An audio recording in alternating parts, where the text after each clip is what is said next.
Hello, this is Helauddin Ahmed, and in this video I am going to discuss on public finance.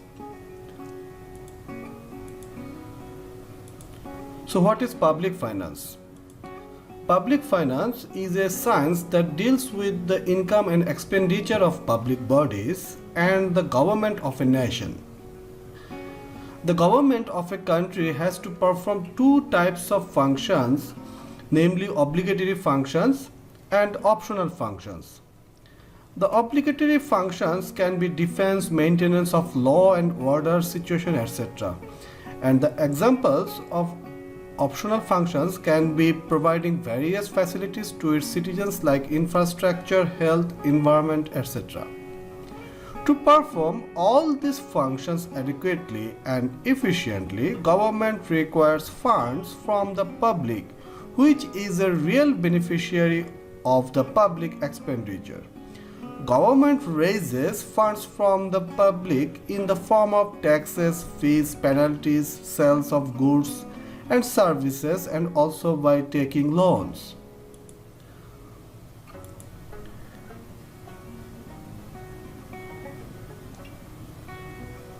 A few definitions will support the view of the public finance. Like according to Findlay Shiras, public finance is the study of the principles underlying the spending and raising of funds by public authorities. Also, H.L. Lodge defines public finance like that deals with the previous custody and disbursement of resources needed for the conduct of public or governmental functions. There are also other definitions, like according to Huck Dalton, public finance is one of those subjects which lie on the borderline between economics and politics.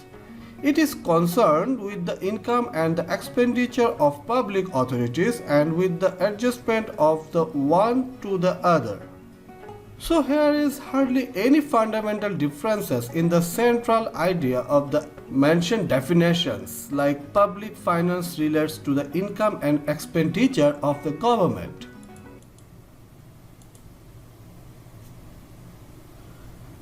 There are two major categories of public revenues. The first one is tax revenue and the other is non-tax revenue. Taxes are the first and foremost sources of public revenue. Taxes are compulsory payment to government without expecting direct benefit or return by the taxpayer.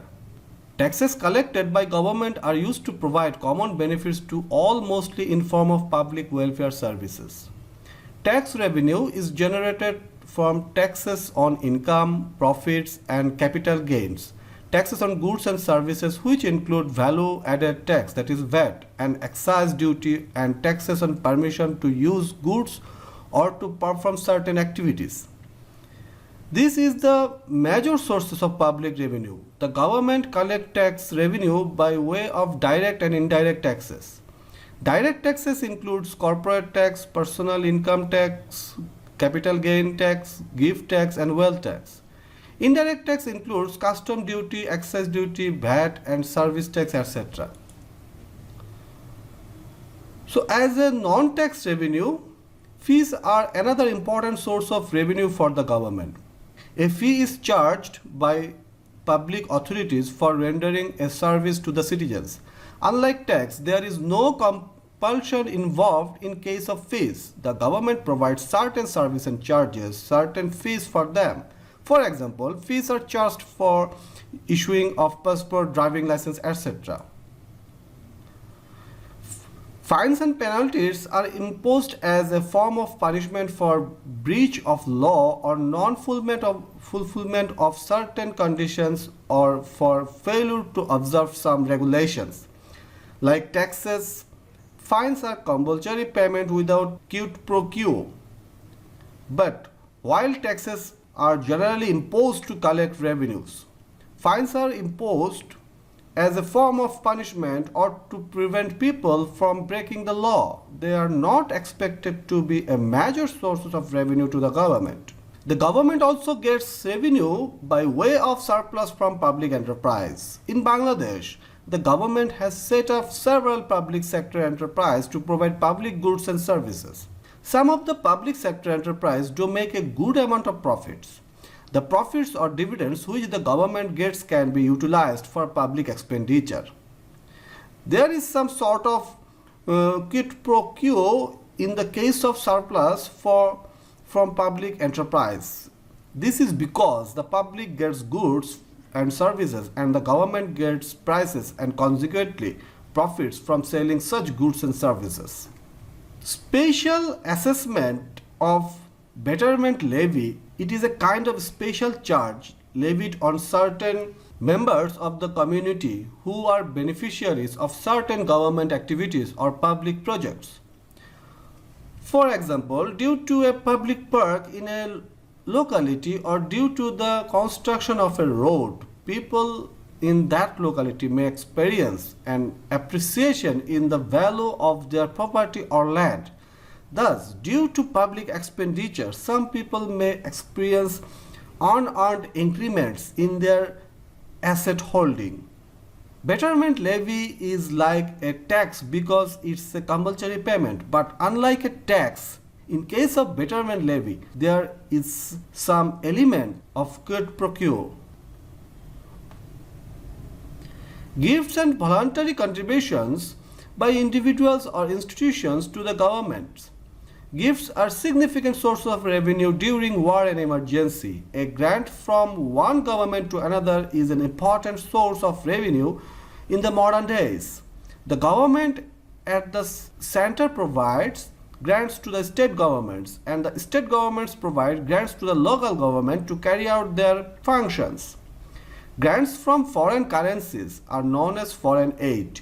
Developing countries received military aid, food and technological aids, etc. from developed countries.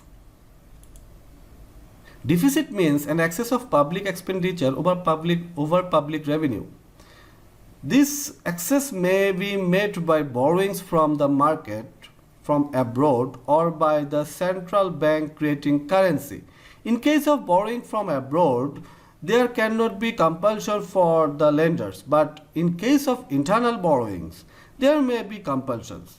The government may force various individuals, firms and institutions to lend to it at much lower rate than the market offer rate.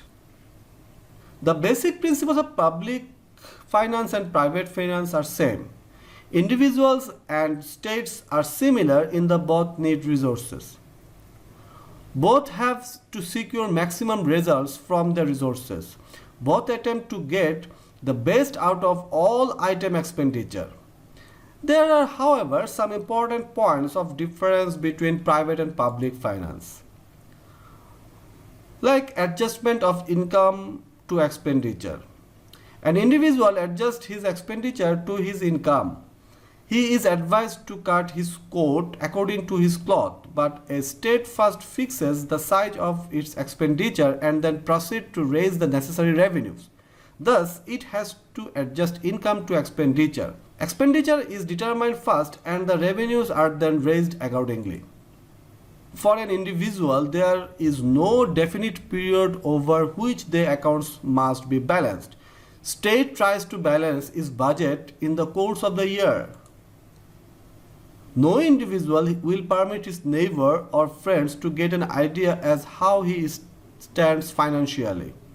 But there is no such mystery in government finance. In the case of an individual, there can be no internal borrowings. It has always to be an external loan, but the government can borrow both internally from its own people and externally from foreign governments and from foreign people. And there is also some sort of types of borrowings in case of public and private finance. The type of borrowings is not same as the public and private finance, and also there are differences of rate of interest of that particular borrowings at public and private finance. In public finance, the source of income is different from the private finance. The source of income of public finance is mostly the taxes. In public finance, the source of income is basically the interest of their lendings. In public finance, the government can issue the currency. On the other hand, in private finance, no organization can issue any kinds of currency. Public finance uses their funds for the betterment of the citizens. On the other hand, private finance uses their funds to generate profit. And there is also some differences in the structure of budgeting of public finance and private finance.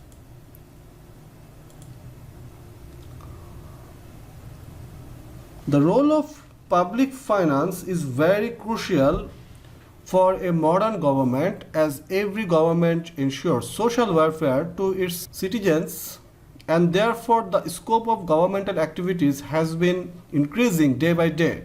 Modern governments do not only confine themselves to law and order situation, but they also actively intervene in economic matters to justify themselves as welfare states.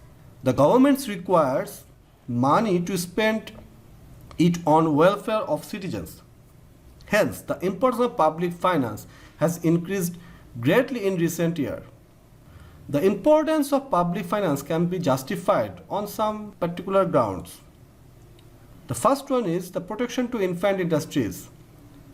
The government, often underdeveloped country, protects its infant industries against foreign competition through various public finance activities like imposition of heavy tariff duties on imports, putting restrictions on imports, giving subsidies to keep the cost low, etc.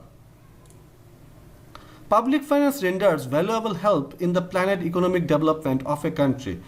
The planning authorities fix the priorities of expenditure for the planned period and raise the necessary funds to implement the plans through various fiscal measures. Public finance regulates the consumption habits of the people. The imposes taxes on items of consumption, the use of which is to be discouraged, such as wine, cigarettes, etc., and allows concessions and rebates in taxes if it likes to encourage the consumption of any commodity. Public finance also plays a vital role in reducing social inequalities through its fiscal policies. The government can levy heavy taxes on the richer sections of the society and spend the incomes so received on providing various facilities to poor sections of the society, such as providing free medical facilities, education, cheap housing, cheap rations through fair price shops, etc.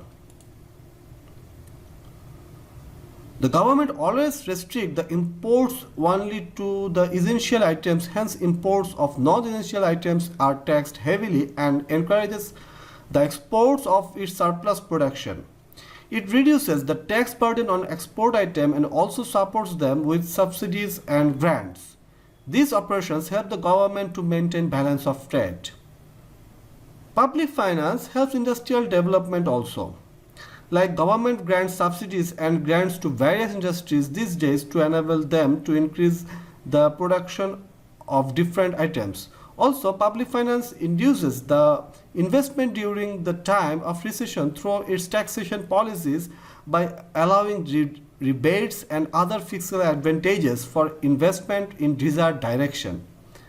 And finally, the role of public finance in underdeveloped countries is to bring economic stability, to keep the level of consumption and investment quite up to the level of production. It requires continuous trimming of the investment process to keep the productive process in the same speed. And that's all for now. Thank you.